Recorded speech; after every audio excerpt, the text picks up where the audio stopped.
Why don't people follow through with what was agreed? You asked nicely, you reminded them, and it still didn't get done. What is happening here?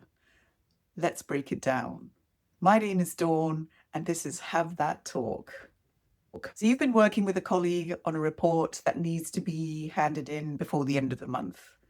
And you've added your input and sent it over with a request for them to review it, add their comments, and send it back.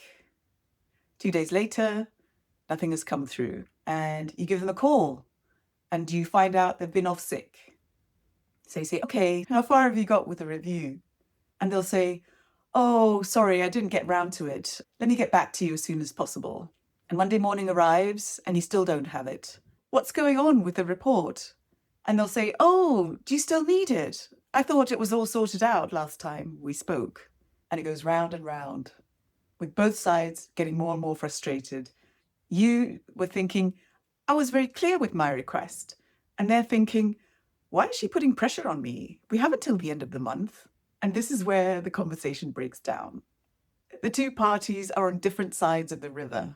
One is sailing downstream, chilled out, relaxed, in the flow, while you are swimming upstream against the current and feeling increasingly under pressure and frustrated. Be aware not only of what you're communicating, but how and why.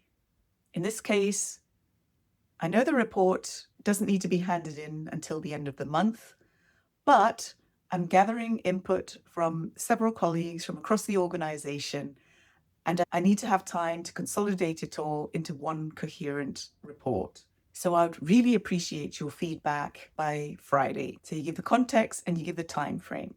And the third thing speaks not only to the factual information that you're gathering for this report, but also to the why this is so important. Getting your input is really important because you're able to make sure that the data and the analytics are correct. So that's it. The what, how, why. The what being the information, the how being how quickly you need it in the timeline, and the why being why it's so important to get that information as soon as possible and what it does for the team. The big mistake most of us make is to not think about that at all. We just say, oh, I need this information. Please let me know. Thanks. And that's it. But dealing with people in the workplace or in any other environment means dealing with different personalities, people with different levels of urgency, different agendas, priorities, the number of things stacked in their inbox. These are all things that other people are navigating in the same way as you are. So having a bit of an awareness of that is really key to effective collaboration. So next time you have that talk, think of the what, how, why. Okay? I'll see you next time.